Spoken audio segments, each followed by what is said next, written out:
Hello, welcome once again, Mustang football fans, to another season of the Cory Sauter Show here at Studio One and at SMSUmustangs.com. I'm back once again. I'm your host, Kelly Loft, Athletic Communications Director at Southwest Minnesota State University. And as well, we do every year, we talk Mustang football with the head coach, Cory Sauter, and we'll do it again this year as the Mustangs kick off the 2013 season here just about a week away. So exciting times for Mustang football, and joining us, as always, is the head coach of the Mustangs, Cory Sauter. And Coach, lots to talk about on our first show of the 2013 season. We won't have any highlights, obviously, as we prepare for the St. Cloud State game coming up in September, but lots have happened since our last show in last November. We've had signing day, spring football, now we're a couple weeks into fall camp, and we'll touch on more about what's going on this season. But welcome back, an exciting time for you and your staff and the players. Well, it is, and football is one of those sports that you play for 3 months and then you prepare for 9 months to do it all over again. And it's back in the air again for our players and our coaches to get out and hopefully have a great season. And there's a lot that goes into that, and I know our players have worked hard, and we're pushing them now as we get into fall camp. Well, again, as we talked about, you had a spring season with your returning players, and then you had obviously fall camp going on right now. You have over 100 student athletes in your program and getting ready for this season. And talk about the differences maybe from last spring to this fall, the things that you guys are working on in camp. Obviously, the returners you know what's going on, the system you're going to run in the spring, but come fall now, the new guys got to learn some stuff, and anything new that you bring into the table.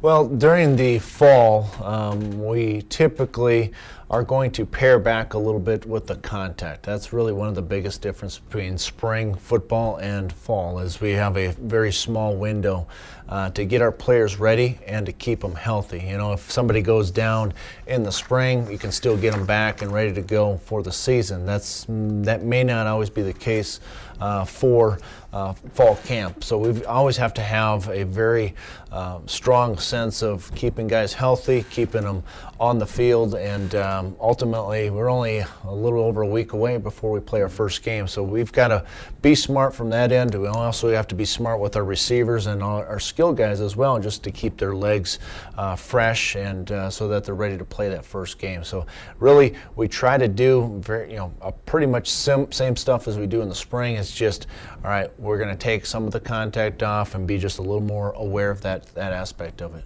Things have changed. We've talked about this, throughout the last couple of years about how practice has changed, the NCAA rules during fall camp than they were back when you were playing college football. The two-a-days are no longer. And we've had a very unique, not as many two-a-days, I should say. Mm-hmm. We've had a very unique fall, pretty nice first week or so, but obviously the heat here in the upper Midwest the past week has really taken a toll on a lot of teams, and you've had to change, and maybe the first time ever, having fall camp in the morning here this past week leading up to a game week. Right. Well, we started our training camp a little bit later this year than we have in the past, and that was mandated by the conference. And so basically we get about 3 weeks before our first game.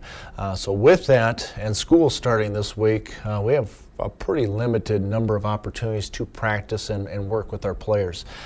So over the course of the entire training camp, I think we only have 3 two-a-days total, and that's not very many two-a-days. Back in the day, you're talking about 2 straight weeks of two-a-days, and so it's a totally different deal when it comes to practices. Now, with that, as I mentioned, school starting on Monday, or this past Monday. Now we have even less amount of time to work with them, so every single minute is going to matter with our guys. But with that, with the weather, typically we're not getting this extreme of heat. You might get a day where it's going to be warm and things, but we've had a long stretch now. It's really a full week where we've had weather be an issue. So we've had to alter our schedule. We had to go early in the morning, so we've been going at 6 a.m. Really just to beat the heat. So we'll go from about 6 to 8, 8:15, and try to get the work done, and actually the players like it. They enjoy it. I mean, it's a little bit of a struggle getting them up and going that early right away, but once they're warmed up, they actually do pretty well with it, and they like getting the work done. But we're not going to be able to do that for very long here in Minnesota. I mean, we'll be praying for these warm days as we get deeper into the season, that's for sure. Yep, so lots going on here in fall camp. Look back at the 2012 season. The Mustangs finished 4-7 during the 2012 season, and the Mustangs had a lot of close games, Coach, and that's one thing I'm sure that, the record, obviously, you'd like to have a few more wins in there, but we know that there are some games we'd love to have back. You take Minnesota State down to double overtime, a team that went to the Final Four last year, Augustana, a last-second loss, a couple of plays here and there, and that's what brings that to this season. I'm sure you're stressing into fall camp just how important every play is and all that off-season work, how important it is to get ready for those games when they count here in 2013, because a few of those plays, and now you're looking at a winning record, and who knows how far you can go past that. Right, and we say it all the time to our players, but that's why you sign up for college football. That's why you want to play in the Northern Sun, is to play against the best. And you look at our schedule. Again, nothing changes really. I mean, we're playing against very good opponents each and every week. There's no games where you can actually circle and say, yep, this is a definite win. That's not the case in the Northern Sun. So I think our players like that. They embrace it. We were very close last year, but our players have to understand too that the players that we had last year are a different set of guys. We lost some key players. Guys that are very, very talented. But on the same token, we also have some younger players that we feel are very talented that are going to be impact players in this conference. So it's kind of a revolving door, so to speak, because every single year is going to be kind of a different team, and we really can't compare last year's team to this year's team, last year's schedule, this year's schedule. We've got to take our group of guys, get them playing at a high level, playing consistent, and that takes time and that takes a lot of work. And as we get into the show, we can talk about some of those positions, key positions that we've really got to see how well they're going to be able to handle the responsibilities of that. Yeah, you mentioned all the pieces that go into getting ready for a season and to be successful, and you get a short amount of time. It's 3 weeks here in fall camp, and as we prepare for the first game, again, the Mustangs open up the 2013 season at home September 7th against St. Cloud State. It'll be a 6 o'clock kickoff at the Schwann Regional Events Center. It's Egg Bowl, so a very exciting opening game to have here. St. Cloud State. It's been a few years since the Huskies have played in Marshall, and that was a very good game. We had a very good game the year prior to that up at St. Cloud, and we'll talk more about the Huskies here later on. But as Coach mentioned, looking at this season, again 4-7 a year ago. Let's start on the offensive side of the football, Coach, and we'll kind of go, break down certain positions and whatnot. We've got quite a few starters back on the offensive line, the entire starting five, a very veteran group, but obviously some holes. And the big question is, everybody wants to know who's going to take the handoff, who's going to take the snap. A lot of different questions, and they're still filling out those. You're still working on those type of things. But let's talk about the offense at first. From the offensive line, from center on out, I mean, you've got some guys returning that have taken a lot of snaps for the Mustangs and should be ready to go here this season. Right. We've got obviously a very veteran offensive line, all seniors.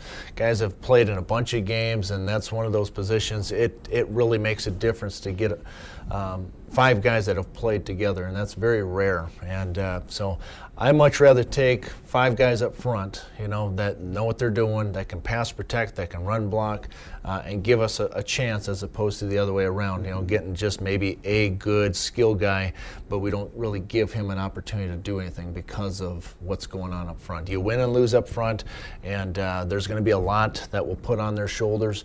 But as I told that group,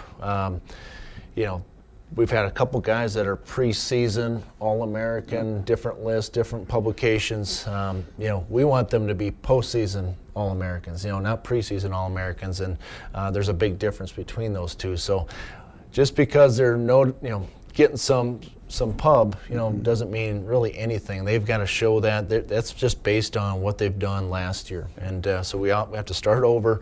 They have to have the same amount of hunger and intensity and performance in order for us to get to where we need to get to. But, up front, we feel very, very good about that group, and we've got a bunch of young guys behind them. And we need to get those guys playing at a high level soon, because, if someone were to go down, heaven forbid, they've got to go in and and be ready to play, and plus two, they've got to get themselves ready for down the road, a year or two in the making. So it's we feel good about the group. They're having a great camp, and we expect some big things out of that offensive line. Yeah, some of the names to keep in mind, and of course Mustang fans familiar with: Brandon Puffer at center, Jake Thiel guard, Justin Knockmus, Kyle Johnson, Alex Cedro. Those are the guys up front, and you mentioned there's going to be some other guys that are going to maybe have to play some younger guys as well, and that is really an emphasis that you guys have made. Your coaching staff is recruiting, is bringing in more offensive linemen over the years, your last few recruiting classes, and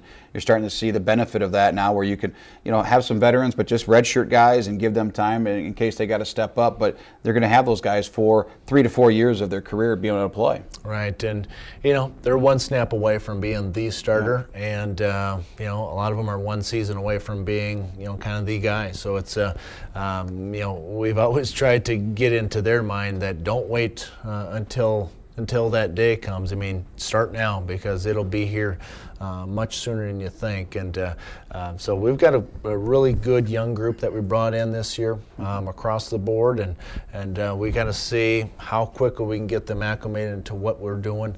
But for the most part, we think they're going to be a good group as well. And of course, that offensive line helped pass block for the Mustang offense last year, and got a great rushing attack as well. And you look at some of the numbers last year, Southwest, one of the best rushing seasons in school history, had 2 great senior running backs, and Warren Matthews and Gannon Moore, and both those players are gone, Coach, and we're going to have basically starting over from scratch for guys that have rushed the football for Mustangs the last few years. But you've got some guys back: Caleb Burns, Tyler Tondrum, maybe some freshmen as well, guys that are going to compete for that starting tailback position. And it's kind of fun, I'm sure, for you to be able to see who's going to step up for that September 7th game. Right, and with our running back position, I mean, they have to be able to do all 3 phases. It's not like they just are running the football. They've got to be able to pass protect. They've got to be able to catch the football in this offense. And Tyler Tondrum has had a really, really nice fall. He's stayed healthy, and obviously has got some great speed to himself. And with him and Burns coming in more of a power back type kid, and then Ashani Payne has really emerged, a true freshman from Robbinsdale Cooper. So got some pretty good young talent coming up the ranks, and we're going to need that, because you just can't win with just one running back. You need multiple guys, just based on injury and based on keeping guys fresh. And so that will be, again, one of those 2 question marks that we're looking at. We feel strong that they can get the job done. And they've had good camps to show that. Now they just got to go out and do it on September 7th. Of course, on the receiving end of catching the football, the Mustangs have some veterans back as well. Senior Anthony Dean at wide receiver. You got tight end Cody Condon, also Adam Olson, Brett Wickett. A lot of guys that have, again, taken snaps, and maybe not huge numbers last year, but really spread out. It's one thing we've always talked about the last few years. Well, amazing some of the numbers. We'd have 10 different guys with pass receptions. Last year, Gannon Moore was the top player with receptions for the Mustangs. He was a running back, so you do spread it out quite a bit. But we've got some guys back on the wide receiving core that's going to make some big impacts, and they have throughout their careers. Right, and when you look at the depth chart at the receiving spot, they're all juniors, all seniors. I mean, they've been around for a while now, and they understand what we're looking for. They understand depth of routes. They understand landmarks. They understand conversions. So we don't have to teach all that. Now they can just react and go off of the plays that we have called. And so they just have a much better feel for how to get open, as opposed to just running a route to run a route. They understand how to get open, and that will pay dividends here this fall. As you mentioned, we don't really try to feature a guy, so that a team can just take that player out, and then all of a sudden you're kind of handcuffed as far as what you can do. Any given play, anyone can be the guy that's going to catch the football, and it's up to our quarterback to get it to that guy. So it's one of those things. I feel confident. We have a lot of snaps under those guys' belts, and we should be able to move the football, in the passing game with those guys, and just different concepts and mixing things up, man beaters, zone beaters, and it's a pretty savvy group, because been doing it for a long time now. Yeah, but it's always tough for a team just to key when there's so many different guys, and obviously our tight ends, Condon, and you look at Will Kirk, a lot of guys that can not only catch the football but block as well, and then they're going to be counted on. And of course, who's going to throw the football? And there's a lot of different options you have there. Coach Tyler Pashon graduated for the Mustangs, but you've got Charlie Kern, a guy that's played a few games last year and also the year prior to that. You've got Chris Steeman, who took a lot of snaps in the spring ball, and some other guys as well that are in the mix. Talk about the quarterback position. Right. Well, Charlie Kern has had a really, really good fall. He has really progressed the way we felt he was going to. And, as you mentioned, he's a guy that missed the entire spring football of 2013. And so he had some work to do just to catch up, to the other guys. But he's a kid that's smart. He's a kid that has ability and speed and quick release, strong arm. He has all the tools to be successful in this conference.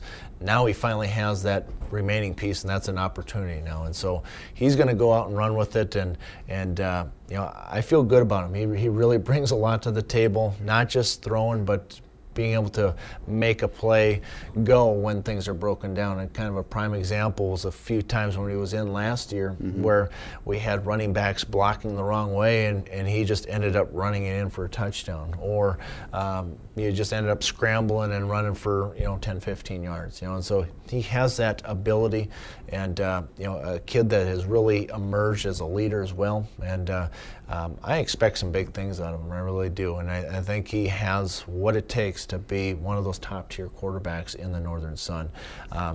Behind him, with Chris Steeman, he's a guy that took all the snaps this past spring, so he actually has the most reps, of anybody, as far as practice reps on our entire football team. He took every rep in spring, and you just can't get. That's such a valuable tool for him, and that's what has allowed him to get to where he's at right now. And so we're working with him daily. He's got things to work on, just like any other player. But he is continually improving, and that's what you need to have. And and then after that, we've got two other guys. With Blake Gimble coming up as a true freshman.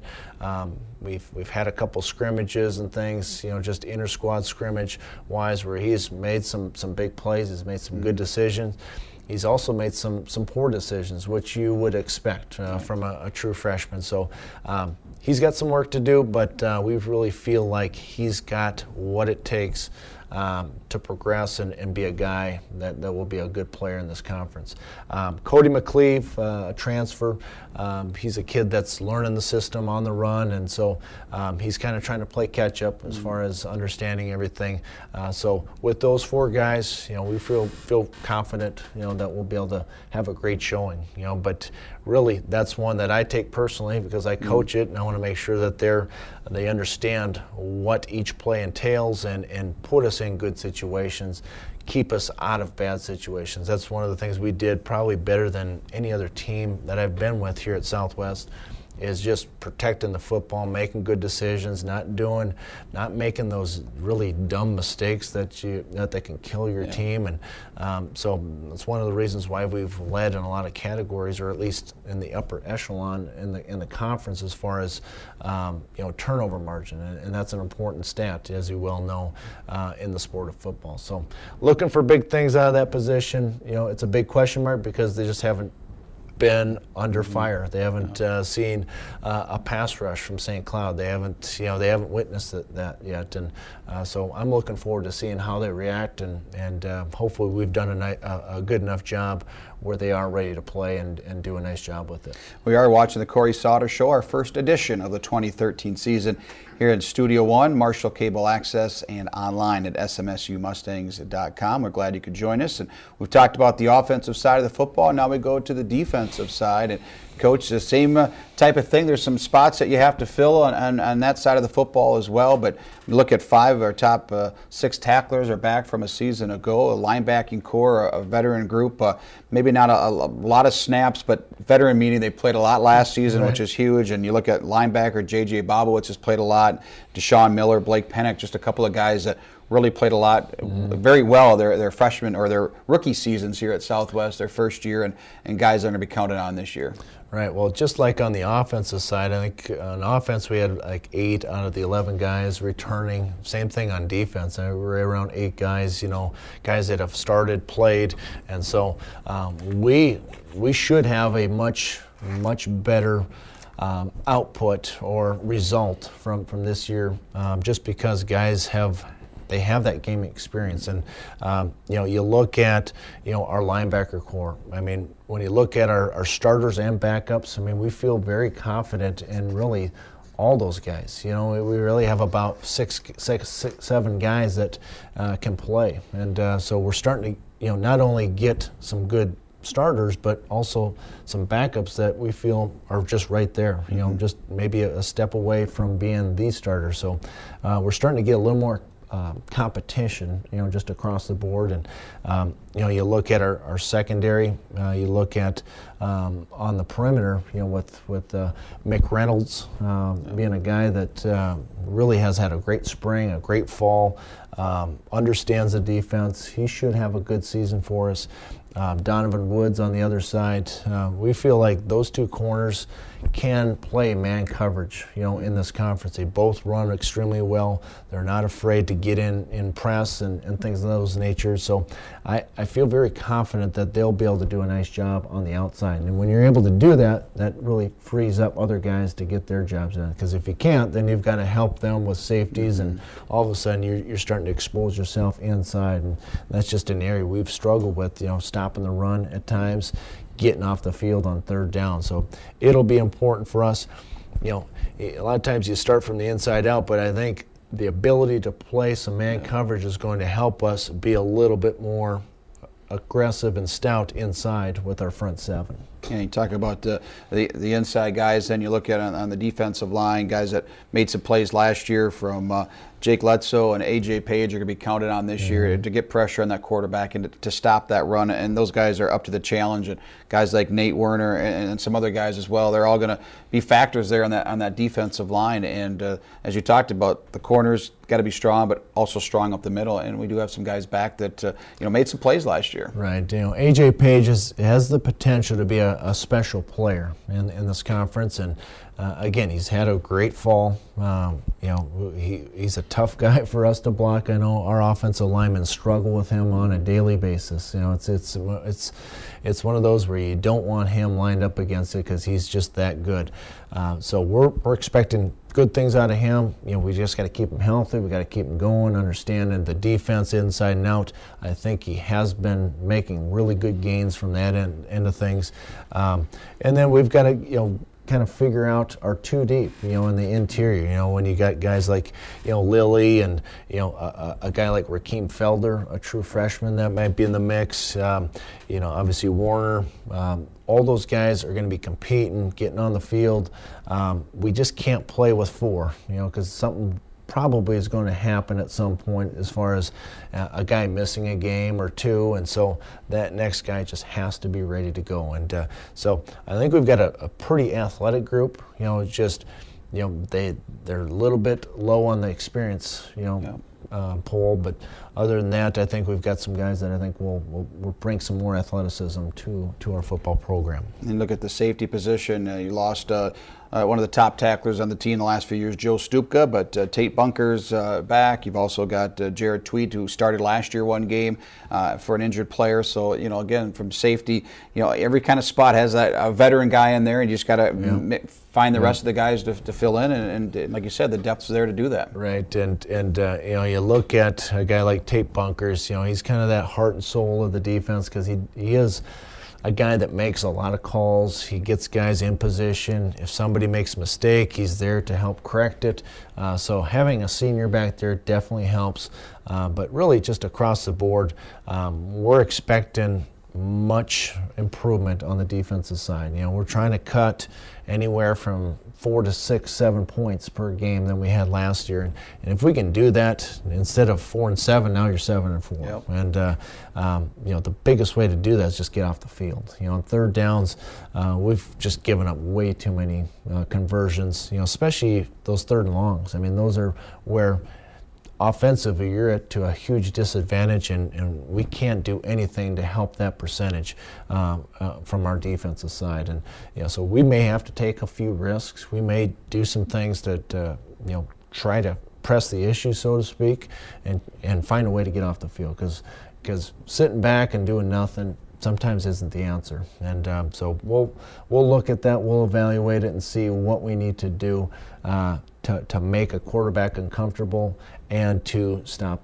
the run as well. Of course, we have just a couple of minutes left in the show, and then you look at the special teams coach, and Lance Schuweiler's back for his 6th year. He was a senior last year, right. but had a very nice season filling in, for the role that Mike Wink, who was an all-conference punter and kicker the year prior. You have both of them now, so some great options there to have Lance and Mike both ready to kick or punt whenever you need it. Right. Well, with Schuweiler back, I mean, we actually have 2 really good kickers, and they're both capable of kicking and punting. Mike Wank is obviously our punter. He's an all-conference caliber punter, so it will be very nice having him back, giving us some additional yardage in the punt game.